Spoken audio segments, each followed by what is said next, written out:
this episode, I'll talk about whether it's reasonable to have different rules for different breeds when it comes to training. It's a question that I get a lot, and it can be quite confusing to the students. So here we go, episode 39, different rules for different breeds. Hi, I'm Karen Rohlf, and welcome to Horse Training in Harmony. This podcast is about you making progress with your horse in a way that you both can love. It's about learning how to move and be in harmony. Because yes, you really can develop a horse to be both athletic and happy. When we show up as our best selves for our horses will show up for us. So let's get started. This question has come up recently at a couple clinics, and I get questions emailed to me around this topic fairly frequently also. And it usually is something like, I was told that because my horse is a fill in the blank, he can't or he must do fill in the blank. For example, my horse is an Andalusian, so I should never let him stretch his neck down. My horse is a Connemara, so I shouldn't expect her to bend. Something like that. Now, there are, of course, some generalizations that we can make. And when it's important to think about breed, I think, is when you're horse shopping, right? So if you are going out to look for a horse, it's worth it to sit down and study the different breeds and look at what you want to do and think about that. Because at the extremes, it does matter. So for example, if you are going to look for your upper level dressage prospect, I probably wouldn't recommend that you go look at Tennessee walking horse breeding farms. So, of course, at the extremes, there's a logic to thinking about your horse's breed and what they can and can't do, or really what they're, tend to be, skilled at or bred for. And then, we want to, for any discipline that you're going to do, it's just smart and advisable to get a horse that naturally possesses as many of the necessary qualities and abilities that you want, right? So there's some logic to that. But once you have a horse in front of you, all right, you've purchased your horse, and this is what I get, mostly in my clinics or with students. I'm not really into horse shopping. I don't help people with horse sales. So I'm, dealing with students who have a horse. And there we are, we've got this horse. It's right there in front of us. And now what do we do with it? So once we have that horse in front of us, we want to look at the individual, not so much the breed. My goal personally is to help any individual horse be the best that he can be and to be in harmony with their rider. And that way we maximize what we have here.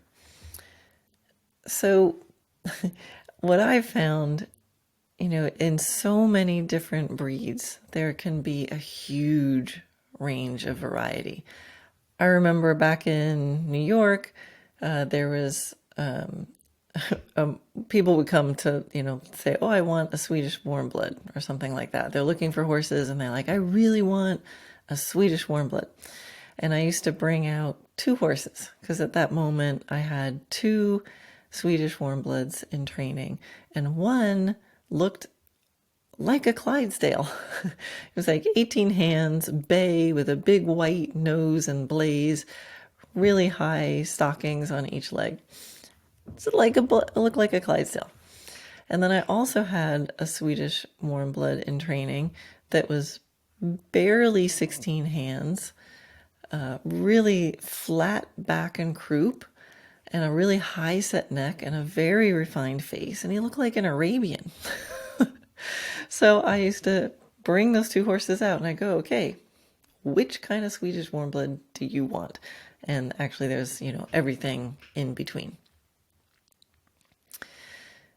the the whole idea of what I teach in Dressage Naturally and the sweet spot concept, that's sort of one of the signature concepts in Dressage Naturally, is this idea that we want to know what qualities we're looking for, compare that to the qualities and the adjectives that we have in front of us, and then we want to fill in, right? We want to add more of the things that we want. And because every horse is different and every rider is different, and so therefore every horse and rider combination is a unique combination, that we're going to need to do a fair amount of experimenting. And that to me is the fascinating part. So we want to see, okay, what is happening right in front of us and how do we fill that in? And if there's missing pieces, then that should be the fun part because, well, for me, it's fun because I'm a trainer. So that's what I love to do. I love figuring out what's not there and seeing if we can get it there.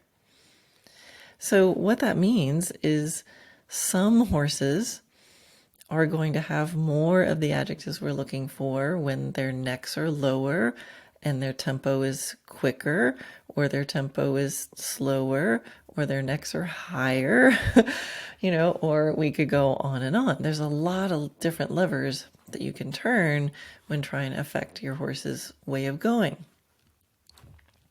There's also strategies as far as how much time you spend in collection. And do you do the collection at the beginning of the ride, and start out that way? Or do you wait until the end of the ride? How much stretching do you do? Do you do the stretching at the beginning? Do you do it a lot? Do you do it at the end? Do you do it for only a little? Or do you sprinkle it in between? These are all really, really fluid questions. And I find when I'm riding a horse, my brain pretty much never, I'm careful when I use the word never or always, but I don't think I cannot remember a time when I was thinking, oh, well, this is this breed, so I can't do that. Again, except for the extremes, but I've ridden gaited horses that can canter, but it's more about adjusting expectations based on the individual in front of you. So if you're a student and your teacher says something like that, where they say, well, this is this breed, so you can't do this, or you can't do that, or you should always do this, or never do that, I think it's really important that you ask why. Because the students that I've had that have asked me about these same questions are always confused.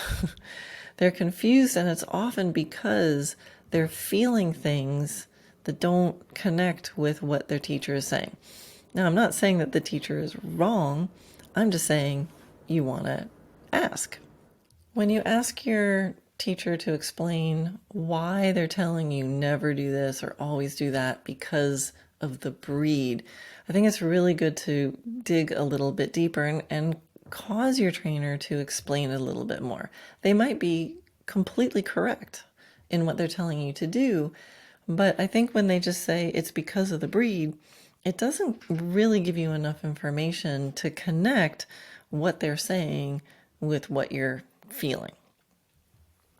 And if you, as the owner of the horse, are spending any time riding the horse on your own, you're going to need to be making these little decisions during the ride of exactly what tempo and exactly how much energy and exactly where to put the neck. And I think just saying because it's a this or because it's a that is not going to give you the enough information. And that's why I'm seeing the confusion, because they don't know why. And they see other horses stretching or other horses, doing certain things. And they've probably heard or read that, having the back really loose and stretchable is very healthy for horses, which it is. So why can't their horse do it? And yeah, I think it's worth pressing a little bit if you're told that.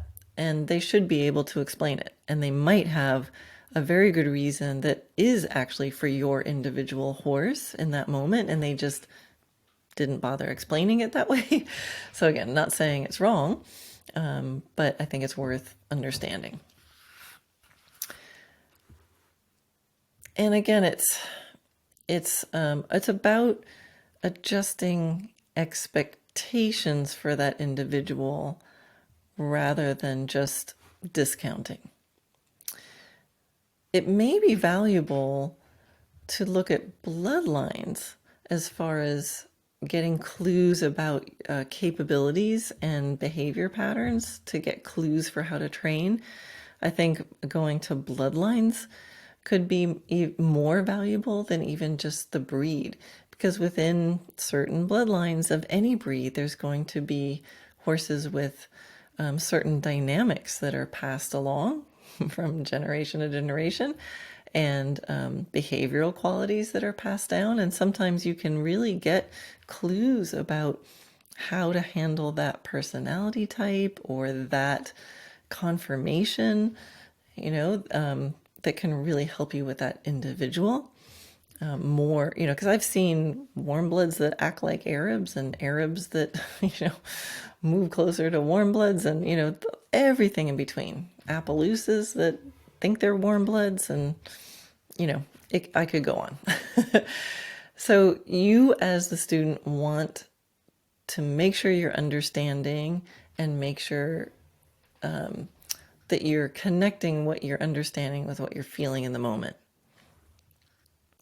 So the person who came to me with this lovely Andalusian, and she was, very conscious about trying to do the right thing for her horse, a very conscientious rider and capable rider, and was told never to let the horse's neck down.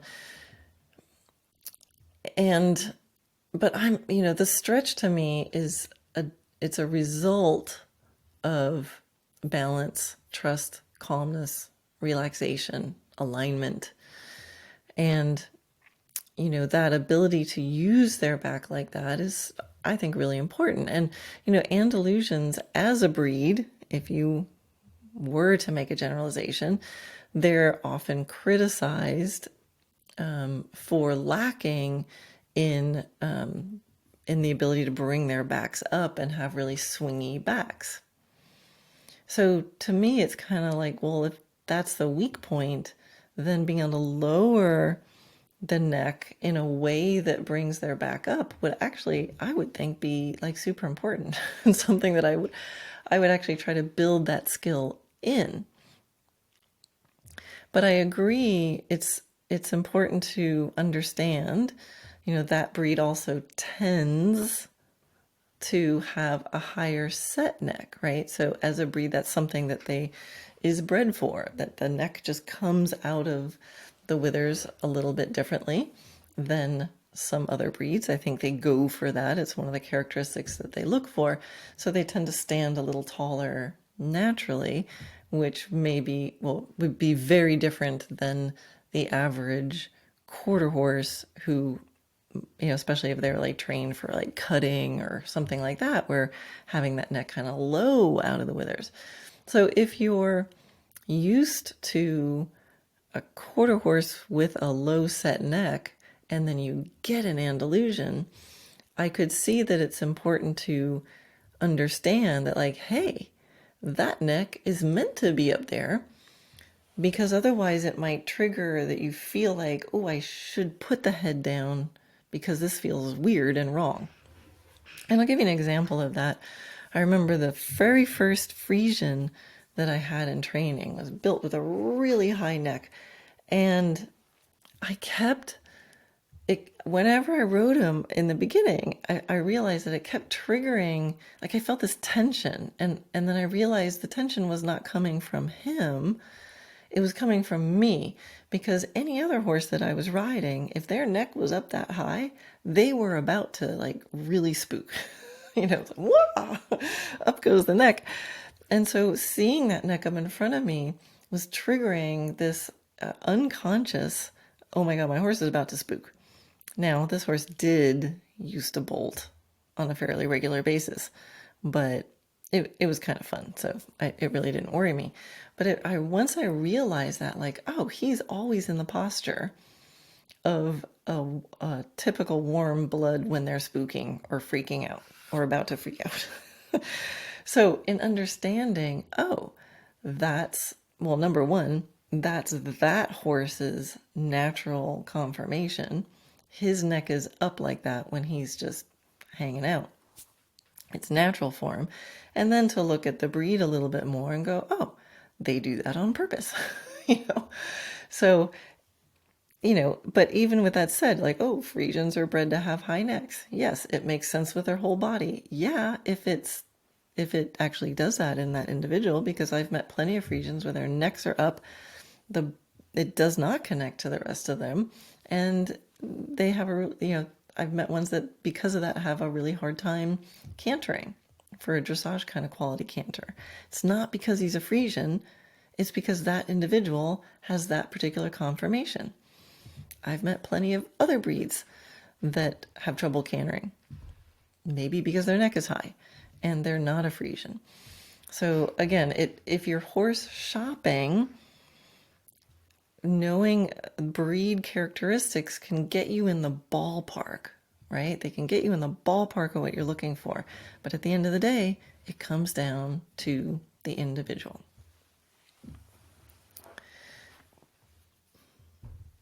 But with that Frisian, for example, or an Andalusian with a high set neck, there's a big difference between understanding that's their natural posture and allowing them to be in that natural position. There's a difference between that and not allowing them to stretch when they want to stretch. Right? So that Frisian that I rode, stretching was a huge key to his success and to really unlocking his back and having him really use his whole body. So that was something that I would really explore. Was it hard? Is it hard for some of those horses? Yes, but we adjust our expectations. We go, oh, look, this individual horse is built like this, so he needs to learn the stretching skills. I can see it's going to be a little bit tricky for him, but I'm a trainer, so I love that process. That's the kind of thinking. Now, as far as my horse is a Connemara or a gaited horse or something like that, and therefore they don't bend. I've heard that a lot. I don't know what it is about Connemara's. I have not worked with Connemara's myself. But, as far as my own horses, I've had them in clinics, and I haven't seen any more or less bendability in Connemara's than any other horse. Or any other breed, I should say. So a horse that won't bend, this breed won't bend, well, then that means that they actually need suppling exercises even more. So I've had gaited horses in my clinics, and I know about 2 cents worth of stuff about gaiting and gaited horses. So when they would start showing up in my clinics, I'd say, like, listen, I don't know anything about gaited, but I do know how to help any horse be more relaxed and more energized and more balanced and more free. And I said, I'll show you these exercises, then you can tell me whether you feel like it benefited your gaited horse. Because I know gaiting horses that are gaited tend to be bred to go, cover distances and long straight lines. And, they don't need to do a 10-meter circle in their discipline. However, in doing suppling exercises, the reports have been that their gaiting is better because a supple horse is a supple horse. And just because they don't need to do circles or bending for their discipline, I think it's really important to balance it out and add in those ingredients. And a supple horse is a supple horse, and they're going to be more supple longitudinally if you supple them laterally. That's just true most of the time. The easiest way to affect a horse longitudinally is to play with them laterally. And so, yes, gaited horses have a little more trouble bending often, not always. But again, we just adjust our expectations based on the horse that's in front of us, and we do the best we can with making a drop of progress, like we do with any horse, with any kind of riding, right? We do our best to improve things, and as always, we try to do it without force and without pushing a horse past the limit that they show us on that day. And it's the same way, same reasoning as why you wouldn't punish a Lipizzan for not being engaged enough simply because, well, you're a Lipizzan and you're supposed to be good at collection. If we think of it that way, it sounds kind of ridiculous, right? You were born a Lipizzan, so, you should be piaffing by now. No, we have to train them. We have to develop them. Some things will be easier, some things will be harder. But if it feels ridiculous to say, I'm going to punish my horse, my Lipizzan, for not being collected enough because he's supposed to be collected because he's a Lipizzan, then it needs to feel just as ridiculous to say, well, I'm not going to stretch my horse because he can't do it because he's an Andalusian. In my mind. Just take every horse where it is and see if we can then improve things.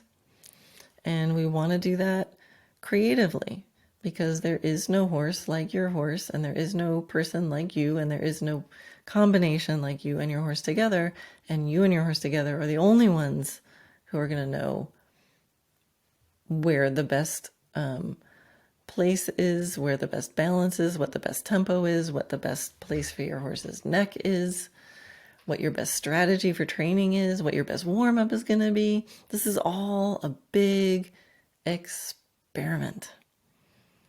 But the more we think about feel and observation rather than just rules and generalizations, I think you're going to be better served. And that's really the power of the sweet spot concept. And it's the reason why you want to understand the different categories of gymnastic exercises, right? Things that create suppleness, things that create straightness, things that create engagement. And as always, it's not about making your horse do dressage. It's about applying dressage to your horse in order to help your horse be the best that he can be. Whoever he is as a character, whoever he is in relationship to you, whoever he is as he was born with, whatever conformation he was born with, and whatever movement dynamic that he happens to have, whatever color he is, whoever his mama and daddy were, and whatever breed he happens to be. So I hope that helps you, and I hope it helps you kind of open your mind and open your feel and just keep looking at the individual that's in front of you. And again, if you're going to go buy a horse, do some research and find out which breeds have been breeding actively to capture this exact skills and characteristics that you're looking for. But just remember, there's so much variety in every breed. So once you get in the ballpark, then take your time to really look at the individual. And if you have a horse in front of you, I don't think it serves you to make a generalization that's going to hold you back. Just look at that horse, know the ingredients, and play with how to add them in. So anyway, I hope that helps, and let me know. All right, bye.